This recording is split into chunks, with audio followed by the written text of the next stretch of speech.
भारतीय उद्योगाची पताका जागतिक पटलावर अभिमानानं फडकती ठेवणारे थोर उद्योगपती, परोपकारी व्यक्तिमत्व रतन टाटा यांच्या पार्थिवावर आज मुंबईत वरळी इथल्या शासकीय इतमामात अंत्यसंस्कार होत आहेत. केंद्र सरकारच्या वतीनं केंद्रीय गृहमंत्री अमित शहा, मुख्यमंत्री एकनाथ शिंदे, उपमुख्यमंत्री देवेंद्र फडणवीस, गुजरातचे मुख्यमंत्री भूपेंद्र पटेल रतन टाटा यांच्या अंत्यसंस्कारासाठी उपस्थित आहेत.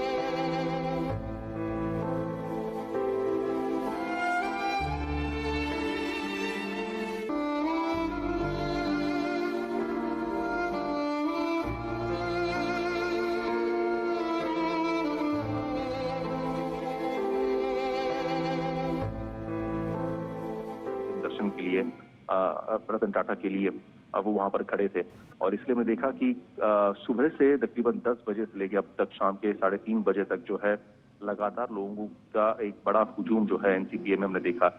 आपने बात की अलग अलग इंडस्ट्रीज की। हालांकि रतन टाटा एक ऐसा नाम है, एक ऐसी शख्सियत है जो सिर्फ किसी एक क्षेत्र से हम उन्हें बांध नहीं पाएंगे। हालांकि बिजनेस के क्षेत्र में उनका काम काफी ऊंचा है, लेकिन साथ ही साथ अगर देखा जाए तो एंटरटेनमेंट इंडस्ट्री हो या फिर राजनीति हो, हर क्षेत्र से जुड़े जो लोग हैं वो उनको जानते थे, भलीभांति जानते थे। उनका संपर्क जो है रतन टाटा के साथ आया था, तो हम समझ सकते हैं कि अलग अलग क्षेत्रों से लोग जो है यहाँ पर आए थे। और साथ ही साथ जैसे मैंने कहा कि एक शख्सियत ऐसे थे कि जिस प्रकार से वो काम करते थे, अलग अलग क्षेत्रों में उनका काम काफी सराहनीय है। खास तौर पर जिस प्रकार से उन्होंने इंडस्ट्रीज को अपनी आगे बढ़ाया, लेकिन इन सबके बीच में अगर एक सूत्र था तो वो तब प्रिंसिपल थे। उनके प्रिंसिपल्स काफी हाई थे जब वो कोई भी काम करते थे, और इसीलिए उनकी वजह से, उस नाम की वजह से हालांकि उनको जाना जाता है। Tata group of industries Bharat में एक बड़ी इंडस्ट्री मानी जाती है, पुरानी इंडस्ट्री मानी जाती है। स्वतंत्रता पूर्व काल से हालांकि इस इंडस्ट्री ने जो है, इस ग्रुप ने जो अपना नाम भारत में बनाया, विदेश में बनाया है। तो ऐसे बड़े नाम की लेगेसी को जो है रतन टाटा ने इतने सालों से आगे रखा और नई ऊंचाइयों पर उनको पहुंचाया।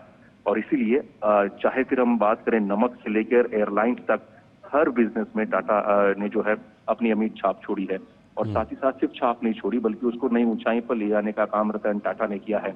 मसलन अगर उदाहरण के तौर पर देखा जाए तो जिस प्रकार से स्टील इंडस्ट्री में भारत का ज्यादा दबदबा नहीं हुआ करता था, लेकिन टाटा स्टील एक ऐसी कंपनी है, पहली कंपनी है शायद हम कह सकते हैं, जो भारतीय कंपनी है जिसने इंटरनेशनल मार्केट में जो है अपना नाम बढ़ा किया, और लेकिन साथ ही साथ एक ब्रिटिश कंपनी को भी एक्वायर किया, कोरस कंपनी को। तो आप समझ सकते हैं कि कितनी बड़ी बात हो सकती है ये।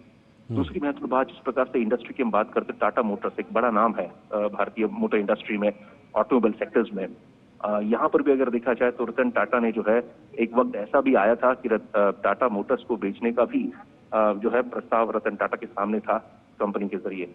लेकिन हालांकि उस पर भी उन्होंने काम किया, और आज रतन टाटा ने इंटरनेशनल कंपनीज को भी एक्वायर किया है और कई बड़े ब्रांड टाटा मोटर्स के अंतर्गत उन्होंने शामिल किए हैं। तो आप समझ सकते हैं कि एक बिजनेस माइंड किस प्रकार से उनका चलता है। और जो कंपनी जो हालांकि एक वक्त पर ऐसा ये दौर था कि उनको बेचने की नौबत आ गई थी, रतन टाटा ने अपने एक्सपर्टीज के जरिए जो है उनको जो है बड़ी ऊंचाई पर पहुंचाया। ये तो उनकी एक क्या है कि पहलू है उनका, एक जो कि बिजनेसमैन थे। लेकिन साथ ही साथ दूसरा प्रमुख पहलू अगर देखा जाए तो वो किस प्रकार से बाकी सोशल एक्टिविटीज में भी जुड़े थे।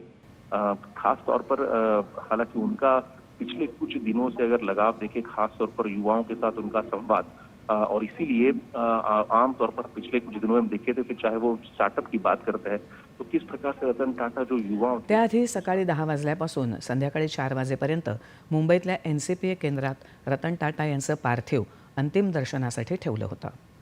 उपमुख्यमंत्री अजित पवार, राजकीय वर्तुळातून ज्येष्ठ नेते शरद पवार, सुप्रिया सुळे, उद्योग जगतातून कुमार मंगलम बिर्ला, एन चंद्रशेखरन, रिझर्व्ह बँकेचे गव्हर्नर शक्तिकांत दास, अमित शहा, पियुष गोयल, प्रफुल्ल पटेल, एकनाथ शिंदे, देवेंद्र फडणवीस, गिरीश महाजन, आशिष शेलार, राज ठाकरे, उद्धव ठाकरे, शायना एनसी अशा मान्यवरांनी पार्थिवाचं अंत्यदर्शन घेतलं.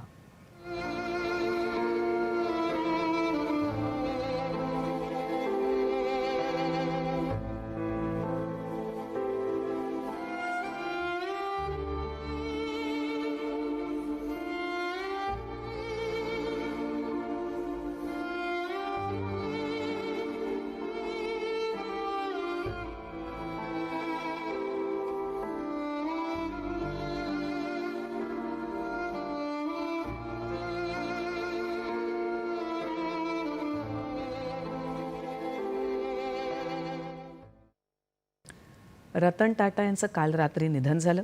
ते 86 वर्षांचे होते. गेले काही दिवस ते आजारी होते.